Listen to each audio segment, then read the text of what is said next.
हम प्रार्थना करेंगे। धन्यवाद धन्यवाद हे सामर्थी पवित्र पिता, आज के सुंदर और इस आशीषित दिन को देने के लिए प्यारे प्रभु, सर्वप्रथम हम आपका धन्यवाद करते हैं। हम धन्यवाद करते हैं पिता, इस वक्त में जहाँ से भी जितने तेरे बच्चे इस वक्त में सुन रहे हैं, संगति करने वाले हैं, हे पिता तेरी उपस्थिति को हर एक के जीवन पर देना प्यारे प्रभु। पूरे विश्व में पिता परमेश्वर जहाँ भी तेरे नाम से एक झुंड होकर जितने तुझे पुकार रहे हैं पिता, और जो तुझे पुकार नहीं पाते, दयालु परमेश्वर पिता हर एक पर इस घड़ी अपने पवित्र आत्मा को उंडेलिए पिता, और होने दे तेरे वचन को सुनने और सुनाने में, समझने और समझाने में पवित्र आत्मा के द्वारा हमारी सहायता, मदद और अगुवाई करना पिता। आज हम तुझसे इस घड़ी कृपा को चाहते हैं पिता परमेश्वर, होने दे समस्त मानव जाति के एक पापों के लिए भी हम तुझसे पश्चाताप करते हैं पिता, तुझसे क्षमा को चाहते हैं पिता, ताकि तेरे वचनों को सुनने के दरमियान में पिता हर रुकावट, हर अड़चन, हर बाधाओं को, हर मुश्किलों को पिता परमेश्वर यीशु तेरे नाम से हम तोड़ते हैं पिता। आज हम इस वक्त में पिता परमेश्वर सारी बातों का अधिकार आपको देते हुए इस प्रार्थना को प्रभु यीशु मसीह के नाम से मांगते हैं। दया से सुनिए और ग्रहण कीजिए, आमीन। आज का जो वचन है संत मत्ती के सुसमाचार, मत्ती रचित सुसमाचार अध्याय 6 पद संख्या 33। इसलिए पहले तुम परमेश्वर के राज्य और उसके धर्म की खोज करो, तो ये सब वस्तुएं भी तुम्हें मिल जाएंगी। दूसरा वचन है नीति वचन, जिसको सुक्ति ग्रंथ भी कहा जाता है, अध्याय 31 पद संख्या 30। शोभा तो झूठी और सुंदरता व्यर्थ है, परंतु जो स्त्री यहोवा का भय मानती है उसकी प्रशंसा की जाएगी। आज ईश्वर का वचन जो हम लोग सुने, पहला वचन संत मत्ती के सुसमाचार, मत्ती रचित सुसमाचार, इसमें ईश्वर इन बातों को बतलाना चाहते हैं कि सबसे पहले तुम ईश्वर के राज्य और धार्मिकता की खोज करो। तो ईश्वर के राज्य और धार्मिकता की खोज हम कहाँ करें?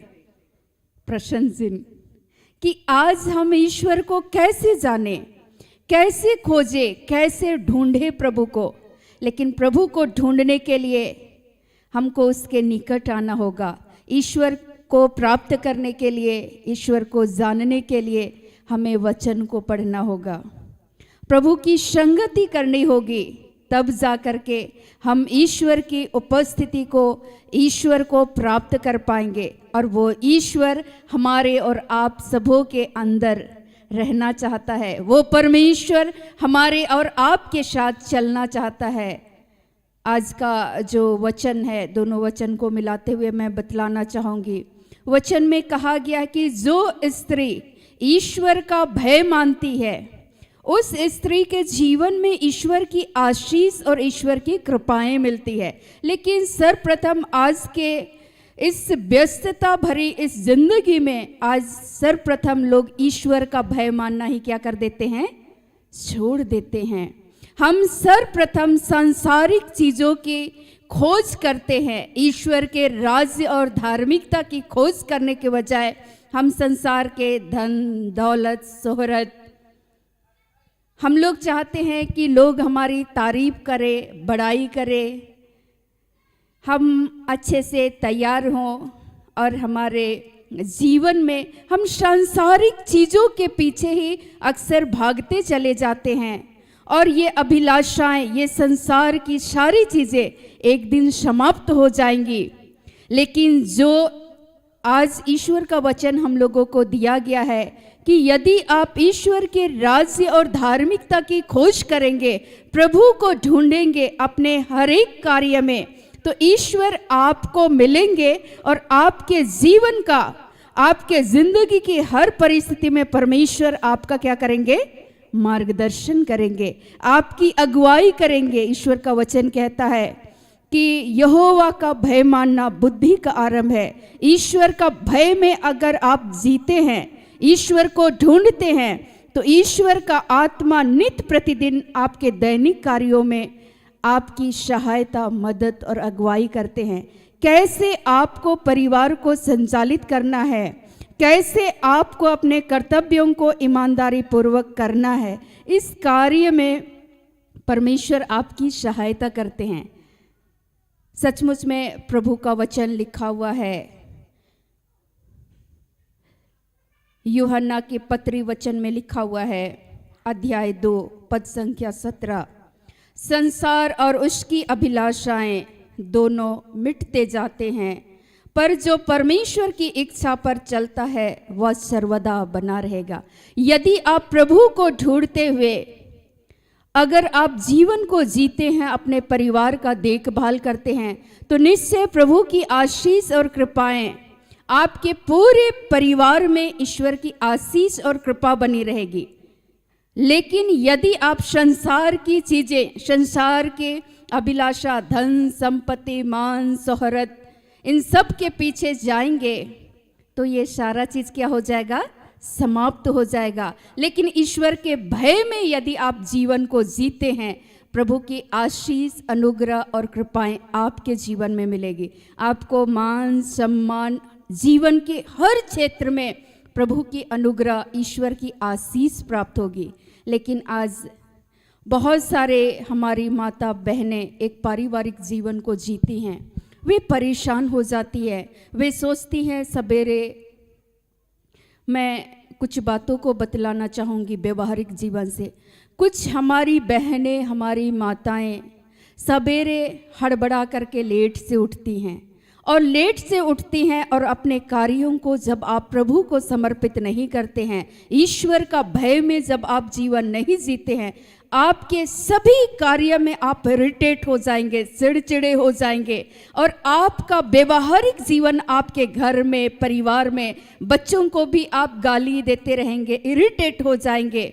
खुद चूंकि आप इरिटेट हैं, खुद आपने परमेश्वर को सर्वप्रथम नहीं पुकारा, इसलिए आपके सभी दिनचर्या के कार्यों में ईश्वर का आशीष के बजाय हर जगह आपके जीवन में सारे कार्य करने के बावजूद भी आप अपने कर्तव्यों को लगता है कि हम ड्यूटी गए, हम घर का भी काम किए, हम किचन में भी गए, बाकी बच्चों के प्रति हमारा जो कर्तव्य था, इन सभी कार्यों को करने के बावजूद भी आज मुझे वही ताना, वही गाली, वही तिरस्कार सुनना पड़ रहा है। आपको लगता है कि ऐसा क्यों होता है? क्योंकि हमने सर्वप्रथम ईश्वर को नहीं माना, ईश्वर की उपस्थिति में हम नहीं गए, ईश्वर की आत्मा से हम अपने आप को नहीं भरे, हम प्रभु की संगति नहीं माने, नहीं किए, इसलिए हमारा दैनिक दिनचर्या उथल पुथल चलते रहता है।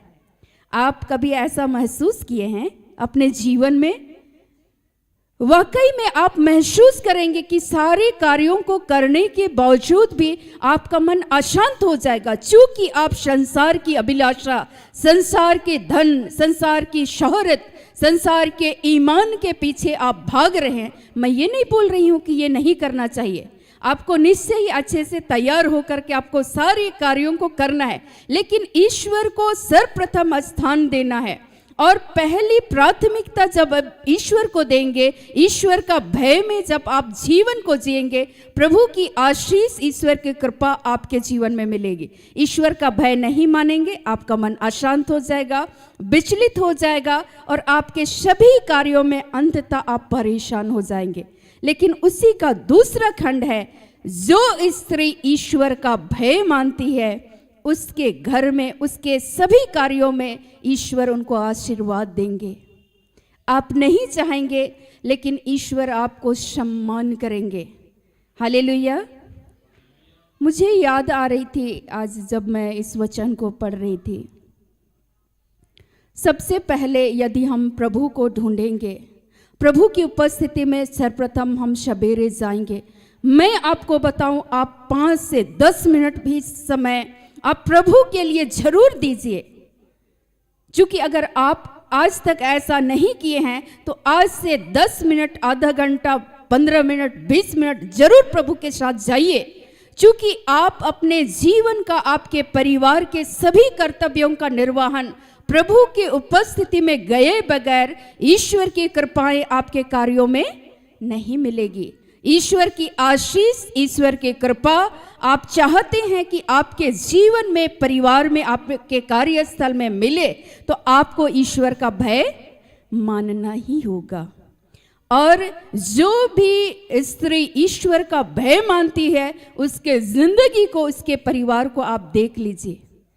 परिस्थितियां विपरीत जरूर आती है, लेकिन उस परिस्थिति में भी ईश्वर की कृपा, ईश्वर उनकी सहायता करते हैं, और उस विपरीत परिस्थितियों में भी वे ईश्वरीय आनंद को, ईश्वर के प्रेम को अपने जीवन में महसूस करती हैं। मैं आपको बताऊं कि ईश्वर जब मुझे सेवा कार्य के लिए बुलाए, तो परमेश्वर ने ये आदेश दिया। मैं कभी ये सोची नहीं थी कि अचानक से ईश्वर मुझे बुला लेंगे और सारी चीज़ें छोड़ने के लिए बोलेंगे। और जब परमेश्वर ने पुकारा और ईश्वर ने अपने राज्य के लिए बुलाया, ईश्वर के सेवा कार्य को जब आरंभ किए, कुछ भी नहीं था। परमेश्वर ने कहा सब चीज़ पहले छोड़ो और मेरे पीछे चले आओ। बोलना बहुत आसान है, लेकिन जिंदगी में अप्लाई करना कठिन है, लेकिन असंभव नहीं है। किसकी सहायता से? ईश्वर की सहायता से। क्योंकि मैंने ईश्वर को नहीं चुना, ईश्वर का वचन कहता है तुमने मुझे नहीं चुना, बल्कि मैंने तुम्हें चुना है। ईश्वर चाहते थे कि हम उसके भय में आगे बढ़े, ना केवल स्वयं बल्कि अन्य लोगों के लिए परमेश्वर ने एक आशीष का कारण बनाया। मैं आपको बताऊं कि उस समय में कहाँ से भोजन आएगा, कैसे हम जिंदगी में आगे बढ़ेंगे, कई सारी चुनौतियाँ थी। मैं अकेले नहीं थी, मेरे साथ और भी सहयोगी भाई बहनें थे, लेकिन सर्वप्रथम परमेश्वर ने यही मुझे सिखाया। मैं आज अपने व्यक्तिगत जीवन का इस अनुभव को आप सबों के सामने में रखना चाहूँगी। सबसे पहले परमेश्वर के भय में, ईश्वर के भय में हम जीवन जीने का पूरा प्रयास करते थे। सबसे पहले हम प्रभु के निकट जाते थे, हर एक बातों के लिए परमेश्वर का धन्यवाद करते हुए ईश्वर से अगुवाई, ईश्वर से मार्गदर्शन चाहते थे। और परमेश्वर निरंतर हमारा मार्गदर्शन किए, हमारी सहायता किए। जितनी भी आवश्यकताएं थी, ईश्वर के बच्चे आते थे बड़े दुख, तकलीफ, कष्ट और पीड़ाओं में, और ईश्वर के बच्चों के प्रति हमारा जो कर्तव्य था, ईश्वर का आदेश था कि आप उनके लिए प्रार्थना करें, उनको सांत्वना भरी 2 शब्द बोले। ईश्वर अपने वचनों के द्वारा उन सभी भाई बहनों को, माता पिता को, ईश्वर के प्रेम को मैंने अनुभव किया, और उनको भी मैंने यही बताया कि आप ईश्वर का भय माने, ईश्वर के भय में जिए। प्रभु आपके जीवन से हर परेशानी, हर मुश्किलों को दूर करेगा। और ईश्वर की भय में जीवन जीते हुए आगे बढ़ते चले गए। बाकी कैसे हमारे जितने भी सहयोगी भाई बहनों की जो भी आवश्यकताएं थी, हमारा खाना पीना, सारे चीज़ों का ध्यान रखने वाला हमारा पिता है। और ईश्वर तब से लेकर आज के इस दिन तक परमेश्वर ने प्रबंध किया। परमेश्वर किसी भी अच्छी चीज़ की घटी नहीं होने दिए। आज ईश्वर का वचन हम लोगों को दिया गया है, तुम सबसे पहले ईश्वर के राज्य और धार्मिकता की खोज करो, बाकी चीज़ें जो आपके लिए, हमारे लिए बनाई गई है, वो परमेश्वर यूं ही हमें देंगे। यदि आप परमेश्वर के भय में जीवन जिएंगे, ईश्वर की अनुग्रह, ईश्वर की कृपाएं आपके जीवन में मिलेंगी। परमेश्वर आपके जितनी भी ज़रूरतें हैं उसे भी परमेश्वर क्या करेंगे? पूरा करेंगे। बाकी हमारे पास कोई बिजनेस नहीं था, कोई व्यापार नहीं था। चूँकि मैं जिस बिजनेस को करती थी, परमेश्वर ने कहा कि इसे भी छोड़ दो। जिस खेती गृहस्थी को मैं करती थी, परमेश्वर ने कहा ये भी छोड़ दो। पूरा घर में धान भरा हुआ था, परमेश्वर ने कहा इसे भी त्याग दो और तुम मेरे पीछे चले आओ। बड़ा टफ है, लेकिन असंभव नहीं है। एक नए लोगों के बीच में, एक नए शहर में, ना मैं किसी को जानती थी, ना मैं पहचानती थी। परमेश्वर कितनी ही तरह की कई सारी मन में सवालें उठती हैं, आपके मन में भी उठेंगी।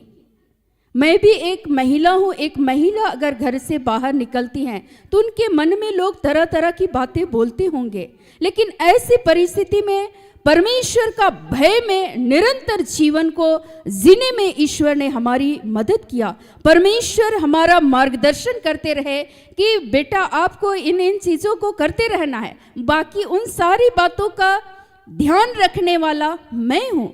तुम्हारे जीवन में कैसे कैसे किन किन चीज़ों का कहाँ प्रबंध करना है, कहाँ तुमको रहना है, इसका भी मैं प्रबंध करूँगा। मैं बोलती थी कि प्रभु मुझे किसी गलत हाथ में पड़ने नहीं देना, मुझे जब भी रखना प्रभु तो वहाँ पर गार्जियन जैसे लोगों को खड़ा करना, लेकिन वो तो हमारा पिता है। आज हर माता बहनों को मैं ये कहना चाहूँगी महिला दिवस के अवसर पर कि परमेश्वर आप सबों को वो सामर्थ्य दे। आप जब परिवार का नेतृत्व करती हैं, सबसे पहले आप प्रभु की उपस्थिति में जाएं। जैसे जैसे आप प्रभु की उपस्थिति में जाएंगे, ईश्वर के सामर्थ्य से भरकर आप सारे कार्यों को बड़े सहनशील भाव से, बड़े विनम्र भाव से, बड़े आनंद भाव से करने के लिए परमेश्वर आपको सामर्थ्य को देंगे। लेकिन मैं आपको बताऊं, वचन के दूसरे ओर मैं ले जाना चाहूंगी कि जो स्त्री ईश्वर का भय नहीं मानती, उस स्त्री के लिए ईश्वर का वचन क्या लिखता है। नीति वचन 11:22 भाई पढ़ेंगे। नीति वचन जिसको सूक्ति ग्रंथ कहा जाता है। नीति वचन सूक्ति ग्रंथ 11:22। जो सुंदर स्त्री विवेक नहीं रखती, वह थुथुन में सोने की नथ पहने हुए सूअर के समान है। यहाँ तक। धन्यवाद भाई। ईश्वर का वचन सचमुच में हम सबों को ये बतलाया जा रहा है कि जो स्त्री ईश्वर का भय नहीं मानती है, ईश्वर बोल रहे हैं सूअर के नाक में क्या लगाया जाता है? थूथन। यहाँ नाक में पहनने वाला को क्या बोला जाता है? नथनी। नथनी ही बोला जाता है ना। तो ईश्वर बोल रहे हैं कि वैसे है आपका जीवन। आप सोच लीजिए कि ईश्वर का भय नहीं मानने वाले के जीवन को ईश्वर किस रीति से तुलना कर रहे हैं। और नाक में थूथन लगाया जाता है, उस तरीके से वो स्त्री अपने घर के लिए विनाश का कारण हो जाती है। मैं आपको बताऊं, एक महिला घर को बनाती है और एक महिला जो ईश्वर का भय नहीं मानते, उसके जीवन में अशांति भरा जीवन होगा। उनके जीवन में तरह तरह की विपरीत परिस्थितियां आएंगी, वहां आप झुंझला जाएंगे। क्योंकि आपके प्रति आप किसी के लिए एक बेटी हैं, किसी के लिए आप पत्नी हैं, किसी के लिए आप माता हैं। आपका कितना सारा रोल है, उस रोल को अदा करने के लिए आपको ईश्वर का सामर्थ्य की आवश्यकता है। प्रभु का भय मानना आपके जीवन में जरूरी है, ताकि ईश्वर का ज्ञान, ईश्वर की बुद्धि और ईश्वर के विवेक के द्वारा आपके जीवन में ईश्वर मार्गदर्शन करना चाहते हैं। माता मरियम के अंदर क्या था? ईश्वर का भय था। उन्होंने प्रभु के वचन को कैसे स्वीकार किया। स्वर्गदूत के द्वारा जब उनको संदेश सुनाया गया और वो उस संदेश को क्या की? स्वीकार की। तो जो स्त्री ईश्वर का भय नहीं मानेगी, तो वो उस स्त्री के जीवन में ईश्वर यदि मार्गदर्शन करना चाहेंगे, क्योंकि आपकी तो आदत है नहीं सुनने की, तो आप जब नहीं सुनेंगे तो आपकी बच्चे क्या आपकी सुनेंगे? बिल्कुल नहीं सुनेंगे। सबसे पहले आज आपको आपके बच्चे आज्ञाकारी बने, आपके बच्चे विनम्र रहें, आपके बच्चे मधुर बोले, तो आपको भी तो मधुर बोलना होगा, आपको भी तो विनम्र होना होगा, आपको भी तो सहनशील होना होगा। सबसे पहले वो बच्चा कहाँ से सीखता है? अपने ही माता पिता से। सचमुच में प्रभु की आशीष, ईश्वर की कृपा है। आप चाहते हैं कि आपके बच्चे सवेरे जल्दी उठ करके ईश्वर के भय में जीवन को जिए, तो आपको सबसे पहले उठ के प्रभु के भय में जीना होगा। आप चाहते हैं कि आपके बच्चे बड़े सहनशील हो, मिलनसारी हो उन बच्चों के अंदर में, तो आपको भी तो मिलनसार होना होगा ना, होना होगा कि नहीं? आप नहीं झुकेंगे, आप अकड़ करके रहेंगे, आपके बच्चे भी अकड़ करके रहेंगे। आप चाहते हैं कि आपके बच्चे झूठ ना बोले, तो सबसे पहले आपको झूठ नहीं बोलना होगा। आज प्रभु को ढूंढे, आज ईश्वर के भय में जीवन जिए। बाकी जो चीजें हैं आपके जिंदगी के लिए, आपके परिवार के लिए, परमेश्वर वो तो आपको यूं ही दे देंगे। हालेलुया। लेकिन आज कई सारे परिवारों का विनाश होने का कारण है कि वे प्रभु को नहीं ढूंढते हैं, प्रभु को प्रथम स्थान नहीं देते हैं। मैं आपको बताऊं कि बाइबल, ईश्वर का जो वचन है, हमें जीने का तरीका सिखाती है। हर छोटी छोटी बातें इसी शास्त्र में लिखा गया है। हमारा परिवार जब नाश हुआ, कई सारी विपरीत परिस्थितियों से गुजरे, लेकिन उस गुजरने के बावजूद भी प्रभु की अनुग्रह, ईश्वर की कृपा हमारे जीवन पर बनी रही। जब मैं बाइबल को पढ़ना शुरू की, पवित्र आत्मा का अभिषेक, उससे पहले भी मैं पढ़ती थी, लेकिन मैं थोड़ा बहुत पढ़ती थी, वैसे कंटिन्यू मैं वैसा नहीं पढ़ती थी। लेकिन जब प्रभु ने अपने कार्य के लिए बुलाया, तो मैं पूर्णतः जब इस शास्त्र को पढ़ने लगी, तो पवित्र आत्मा सचमुच में हमें निरुत्तर कर दिया कि आज जब पवित्र आत्मा आता है तो हमें हर एक बातों को सिखाता है, कहाँ हमें किस कार्य को कब और किस रूप में करना है। ये भी ईश्वर का आत्मा हमें मार्गदर्शन करता है।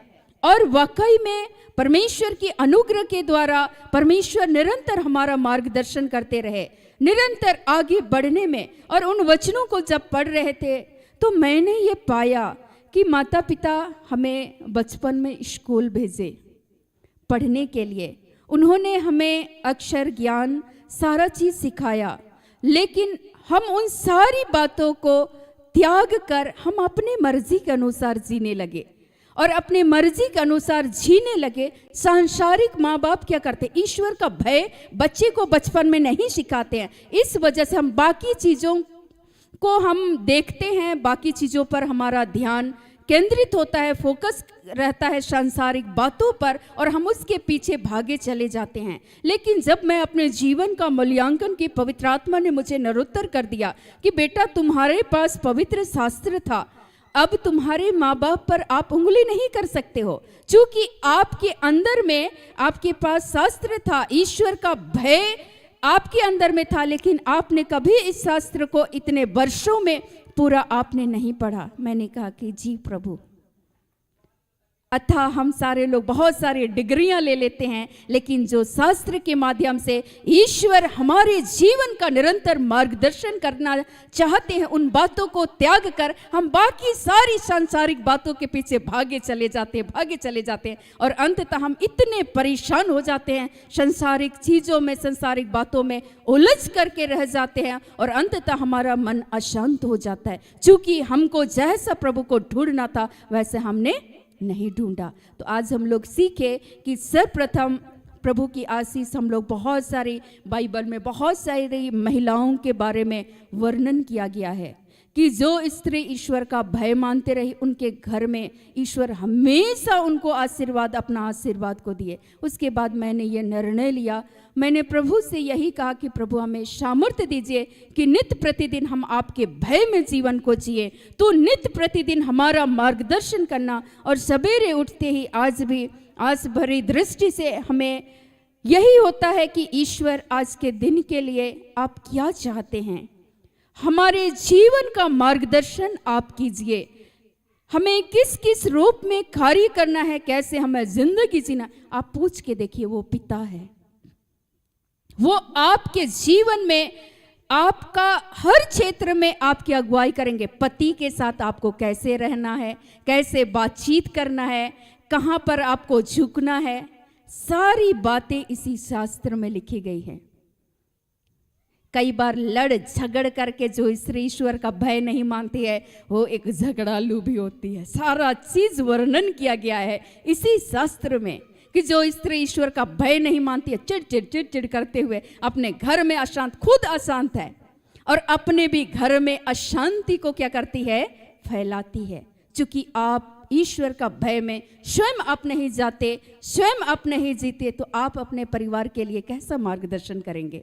आज वाकई में प्रभु सबों को सामर्थ्य दे, और जब आप ईश्वर के भय में जब जीवन को जिएंगे तो ईश्वर का वचन जो आज हम लोगों को वचन के दूसरे खंड में दिया गया है कि आज ईश्वर आपको क्या करेंगे, सम्मान करेंगे, ईश्वर आपका आदर करेंगे। और सही में हम माता बहनें आज धन्य हैं, प्रभु की आशीष है, ईश्वर की विशेष कृपा है। सृष्टि के निर्माण कार्यों को करने के लिए भी परमेश्वर का बहुत बड़ा अनुग्रह है एक माता एक बहनों पर। ईश्वर ने माता मरियम को चुना यीशु मसीह को इस संसार में लाने के लिए। माता मरियम धन्य थी कि नहीं? धन्य हैं। आज आप धन्य हैं कि आपके माध्यम से इतने सारे बच्चे आज संसार में आए, आपके माध्यम से कई सारे कलीसिया में सेवक खड़े हो गए। आप धन्य हैं। वाकई में आज आप ईश्वर के भय में जीवन को जिएं। वाकई में जब आप चाहते हैं आपके परिवार में शांति मिले तो आपको ईश्वर की भय में जीना ही होगा। और ईश्वर का वचन फिर से मैं आपको ले जाना चाहूँगी शुक्ति ग्रंथ नीति वचन की ओर। शोभा तो झूठी और सुंदरता व्यर्थ है। बहुत सारी लोग स्त्रियां चाहती है कि हम सुंदर दिखे, ठीक है, सजिए संवरिए, सब ठीक है, लेकिन आपका सजावट अंदर से होना चाहिए, ईश्वर के वचन से। ईश्वर का सामर्थ्य आपके जीवन के द्वारा बहने लगेगा, आपके आचार व्यवहार से। पौलुस बहुत सुंदर लिखते हैं कि तुम्हारे, आज आपको ईश्वर ने पौलुस के माध्यम से यह बताया है कि आप ईश्वर के एक जीवित पत्री हैं। आपको लोग देख करके पढ़ेंगे, जानेंगे कि इसका आचरण, इसका व्यवहार कैसा है। एक में हम लोग बैठे हुए थे, एक बहन आई हुई थी और वो अपने पति को इतना गाली देती है बात बात पे, और उस पे चढ़े रहती हैं। और परमेश्वर का आत्मा मुझे तो बतला ही रहे थे, और भाई जब बैठ करके उनको बोल रहे थे कि आपके पति कम बोलते हैं और आप भी अपने पति पर चढ़े जाते हैं, आप ज़्यादा बोलती हैं, आप झगड़ालू प्रवृत्ति की हैं। तो बहन मुस्कुराने लगी, क्योंकि वाकई में उसका जीवन वैसा ही था। तो आज आपके आचार से, आपके व्यवहार से वो दिखेगा। अगर आप ईश्वर के भय में जीवन को जीते हैं तो आपका जीवन आनंदित होगा। आपके जीवन में कठिन परिस्थितियां आती है, लेकिन वहां भी परमेश्वर आपको बैलेंस बनाने में परमेश्वर आपकी क्या करेंगे, सहायता करेंगे, ईश्वर आपकी मदद करेंगे। इसीलिए निरंतर आप माता बहनें और सभी लोग, जितने भी हमारे भाई पिता, जितने भी लोग हैं, आज ईश्वर का भय में आप स्वयं जिए और अपने परिवार के लिए भी प्रार्थना करें कि आपके एक एक बच्चे ईश्वर के भय में जिए, ताकि आप संसार में जब बच्चे बाहर जाते हैं उस वक्त में आप उनके साथ नहीं हो सकते हैं। मेरी माताओं से मैं अनुरोध करती हूँ, आप उनके साथ 24 घंटा नहीं हो सकते, लेकिन उन बच्चों के साथ 24 घंटा ईश्वर का भय अगर आप उसके अंदर में डालेंगे तो वे बच्चे प्रभु के भय में जीवन को जिएंगे। आज वे बच्चे अपने माँ बाप का तिरस्कार नहीं करेंगे, लेकिन आप उन बच्चों के अंदर ईश्वर का भय मानना आप स्वयं नहीं मानेंगे और उन बच्चों को भी नहीं सिखाएंगे, आपका परिवार नाश हो जाएगा। आज बर्बादी का ये सारा कारण है। आज परिवार में क्लेश, लड़ाई झगड़ा, मनमुटाव, आज बहुत सारी माताएं रोते बिलखते हुए आती हैं, आंसू बहाती हैं हमारी बहनें। क्यों? क्योंकि हम ईश्वर के भय में जीवन नहीं जीते हैं। ईश्वर के भय में आप जीवन जिएंगे। मैं आपको बताऊं, ऐसा मैं नहीं बोल रही हूं कि आपके जीवन में क्रोध उठाना नहीं पड़ेगा, आपके जीवन में विपरीत परिस्थितियां नहीं आएंगी, ऐसी बात नहीं है, आएंगी, लेकिन आप वहां पर सहर्ष आनंद के साथ उसको स्वीकार करेंगे और प्रभु आपको बल, शक्ति, सामर्थ्य से भरेंगे। Hallelujah, hallelujah. मेरा भी नाम बाइबल से ही रखा गया है, स्थिर।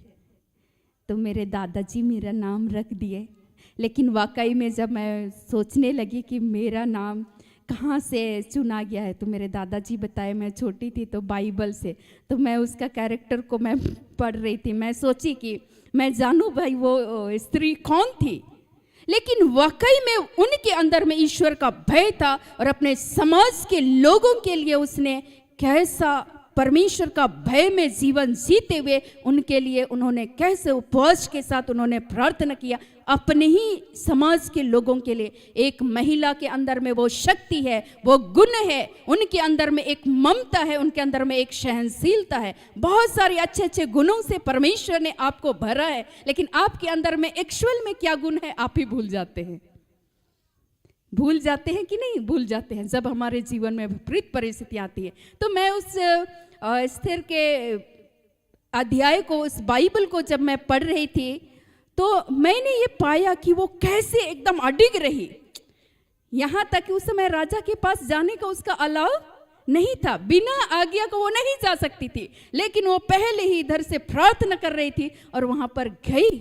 अपने जनता के लिए, अपने लोगों के लिए वो कार्य करने के लिए वो एक कदम आगे बढ़ी। प्रभु के सामर्थ से परमेश्वर ने उसके माध्यम से अन्य लोगों के जीवन में भी अपने विजय के कार्य को ईश्वर ने दिखाया, अपने सामर्थ को दिखाया। एक महिला के अंदर में वो शक्ति है, वो सामर्थ है, एक अच्छे अच्छे गुणों से परमेश्वर ने आज आपको भरा है। इस संसार में अपने गुणों को आप व्यर्थ ही जाने ना दे। आपके आचार से, आपके व्यवहार से ये दिखे कि वाकई में ये स्त्री, ये परिवार ईश्वर के भय मानने वाले लोग हैं। परमेश्वर की आशीष आपके परिवार में, आपके जीवन में बहने लगेगी। आप पवित्र शास्त्र का आप मनन चिंतन करें, आपके बच्चे स्वतः ही एक दिन ईश्वर का भय मानते हुए उन वचनों को वे भी पढ़ने लगेंगे। मुझे याद है मैं किसी को जल्दी नहीं बोलती थी और मैं सवेरे खुद उठ करके मैं प्रार्थना करना शुरू की। मैं खुद उठ करके वचनों को पढ़ना मैंने आरंभ किया और मैं पीछे से हमारे सभी सहयोगियों के लिए मैं प्रार्थना करते थे, प्रभु सबको जगाना, सबके अंदर में पवित्र आत्मा का प्रेरणा देना कि वो तेरे शास्त्र को, तेरे वचन को ये पढ़ सके, तुझे जाने, तेरे भय में ये जीवन को जिए। परमेश्वर का आत्मा आपका मार्गदर्शन करेगा, ईश्वर आपकी अगुवाई करेंगे। पिता हमारा अगुवा है, हालेलुया। वो आपको जीवन के हर क्षेत्र में आपकी सहायता करेंगे। हमारे साथ जितने भी बहुत सारे लोग रहते थे, कई बार विपरीत परिस्थितियां आती थी, वे डर जाते थे, घबराने लगते थे। मैं वहाँ निश्चिंत, हमारा पिता बोल दिए हैं कुछ नहीं होगा, मैं प्रबंध करूंगा, मैं तुम्हारी ओर से युद्ध लड़ूंगा, तो मुझे क्यों लड़ना है? वो पिता ने इस शास्त्र के माध्यम से कहा, बेटा इस लड़ाई में तुम्हें लड़ना नहीं होगा, मैं स्वयं लड़ूंगा, तुम चुपचाप रहो, ईश्वर का भय में तुम जीवन को जियो, अपना कर्तव्यों को आप ईमानदारी से आप करो। और आज भी हम लोग पूर्ण ईमानदारी के साथ ईश्वर के कार्यों को करने के लिए निरंतर प्रयासरत रहते हैं और ईश्वर पवित्र आत्मा के सामर्थ्य के द्वारा अपने बच्चों के जीवन में कार्य करते हैं। हम स्वयं नहीं करेंगे और हमारे सहयोगियों से, हमारे परिवार के लोगों से हम आशा रखेंगे क्या ऐसा होगा? नहीं। आज आप सांसारिक चीज़ों से लदे केवल नहीं, उन लालसा, उन अभिलाषाएं, ये संसार की चीज़ें सब समाप्त हो जाएगी, लेकिन आपके अंदर में परमेश्वर का दिया हुआ वो गुण, वो ममता, वो सहनशीलता, वो प्रेम, वो विनम्रता, वो शांति, वो धैर्य कभी भी समाप्त नहीं होगा। वो विश्वास जो आप पूर्ण विश्वास के साथ जब अपने कर्तव्यों को जब आप करेंगे तो आपके बच्चे भी तो देखेंगे ना। आपको बोलने की जरूरत नहीं है, आपको उनको वचन सुनाने की जरूरत नहीं है, आपको जीना है, ईश्वर में जीना है, ईश्वर के भय में आगे बढ़ना है। परमेश्वर आपकी सहायता करेंगे, परमेश्वर आपको आशीष देंगे। लेकिन मैंने कहा कि जो इस तरह ईश्वर का भय नहीं मानती है वह नाक में थूथन के समान है। वो स्त्री अपने परिवार के लिए सुअर को अगर अच्छा से उसको नहला धुला के घर में रख दीजिए कुछ दिन के लिए, और उसके बाद फिर हम लोग एक सप्ताह के बाद सुअर को खोल देंगे, तो वो सुअर का आदत क्या है कि वो जाकर कीचड़ में ही लौटेंगे। वो स्त्री जिसके अंदर में ईश्वर का भय नहीं है, वो अपने मुंह से गालियां ही देंगी, बात बात पे गाली देंगी। आपके जीवन में परमेश्वर की आशीष मिलेगी? नहीं मिलेगी। परमेश्वर एक माता मरियम के आप जीवन शैली को देखे, वो कितनी कोमल थी, वो कैसे प्रभु यीशु मसीह के लिए अपने मन और आत्मा को कैसे तैयार किया, परमेश्वर ने उसको कैसे विनम्रता को दिया, परमेश्वर ने उसको कैसे सहनशीलता को दिया। उस कठिन दुख के समय में अपने बेटे को मरते हुए देखकर भी उनके लिए वो क्या करते रहते हैं, तो भी प्रार्थना करते रहती है। आज आपके अंदर में वो ताकत है, वो हिम्मत है, वो शक्ति है। यीशु मसीह जब मरे और पुनर्जीवित हुए तो सबसे पहले किनको दर्शन हुआ? मरियम मगदलीना को। ईश्वर सबसे पहले वहां पर किसके जीवन में अपने आप को प्रकट किया? महिलाओं के जीवन में। हालेलुया।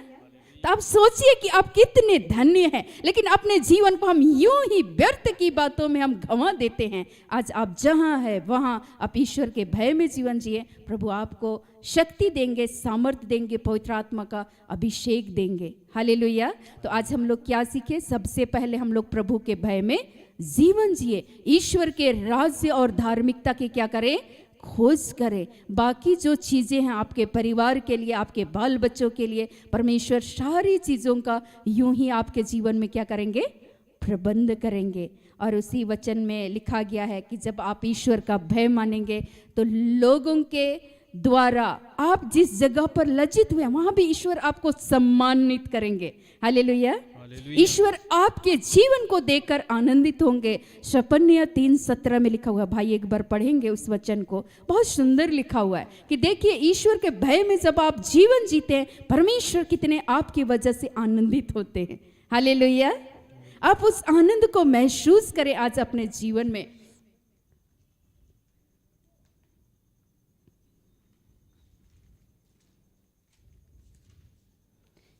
तो हम लोगों को क्या करना है? बाहरी चीजों पर ध्यान नहीं देना है। सबसे पहले किस पर ध्यान देना है? ईश्वर का भय मानना है, ईश्वर को ढूंढना है। इधर से जितना भी हम लोग डेंटिंग पेंटिंग करते हैं, ये सारा चीज एक दिन क्या हो जाएगा? धुल जाएगा, समाप्त हो जाएगा। वो 5 और 10 मिनट के लिए रहता है, लेकिन अंदर में जो ईश्वर आपको जो गुण, वो स्वभाव को देंगे, वो कभी भी समाप्त नहीं होगा। यही आपको स्वर्ग तक लेकर के चले जाएंगे। परमेश्वर का सामर्थ्य। भाई पढ़ेंगे सपन्या 3:17। तेरा परमेश्वर यहोवा तेरे बीच में है, वह उद्धार करने में पराक्रमी है, वह तेरे कारण आनंद से मग्न होगा, वह अपने प्रेम के मारे चुपका रहेगा, फिर उस ऊंचे स्वर से गाता हुआ तेरे कारण मग्न होगा। यहाँ तक। धन्यवाद भाई।